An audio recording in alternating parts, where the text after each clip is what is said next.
আজকের মতন গরম বোধ হয় এই কিছুদিন আর পড়েনি। আর আজকে সকাল থেকে আমি ব্লগটা আমার স্টার্ট করলাম। সকালে আমি ঘুম থেকে উঠে দেখি আমার মা এখানে মাছ ফ্রিজ থেকে বের করে রেখেছে আর ভাতও প্রায় হয়ে এসেছে। দেন আমি ফ্রেশ হয়ে এখানে বিস্কিট নিয়ে বসলাম। আমার ফেভারিট একটা বিস্কিট, আমার অনেকগুলি ফেভারিট বিস্কিট আছে, তার মধ্যে এই বিস্কিটটা আমার ফেভারিট। আর তোমাদের ফেভারিট বিস্কিট কোনটা আমাকে অবশ্যই জানাবে কমেন্ট করে। আর আমি ছোটবেলা থেকে এই ধরনের মিষ্টি মিষ্টি ক্রিমওয়ালা বিস্কিট খেতে খুবই পছন্দ করি।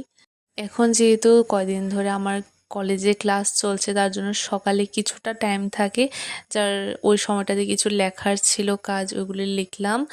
দেন এখানে দেখছি আমার মা, আমি আগের দিন বাজার থেকে লাল শাকগুলো এনেছিলাম, এগুলি রান্না করছে। আর ওই দিকটায় মাছের ঝোল রান্না করার জন্য মাছও ভেজে নিয়েছে।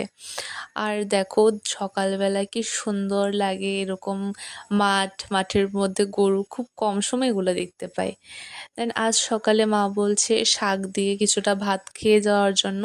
আর শাক আমার এমনিতে খুব ফেভারিট, লাল শাক আরও বেশি ফেভারিট।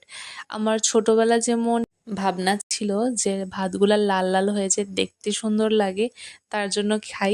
সেম এখনও ভাতগুলো যে লাল লাল হয়ে যায় আমার খেতে এখনও সেটার জন্য ভালো লাগে। দেন আমার একটা পার্সেল রিসিভ হয়, দেন আমি কলেজ যাই।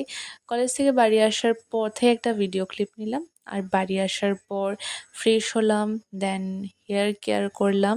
দেন মা আমাকে আম কেটে দেয়, আমি আর মা দুজনে মিলে এটা খাই।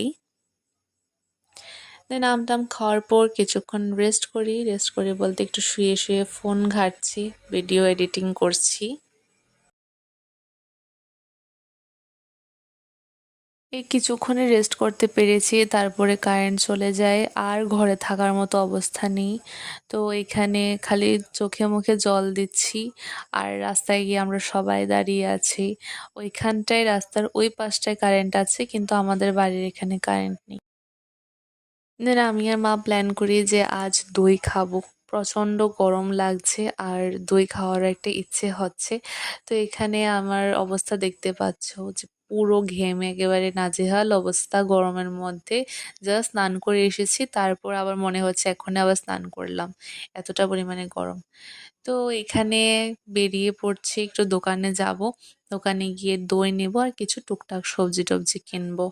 তো এখানে দেখো যে আমাদের এই বাড়ির এখানেই মানে মুদি দোকানের সামনেই কিছু সবজি উঠেছিল, তাই আমাদের বাজারে যেতে হয়নি, এখান থেকে কিছু একটা নিয়ে নিলাম। এই তো আমাদের সবজি নেওয়া শেষ, এখন দুজনে মা মেয়ে গুটি গুটি পায়ে হেঁটে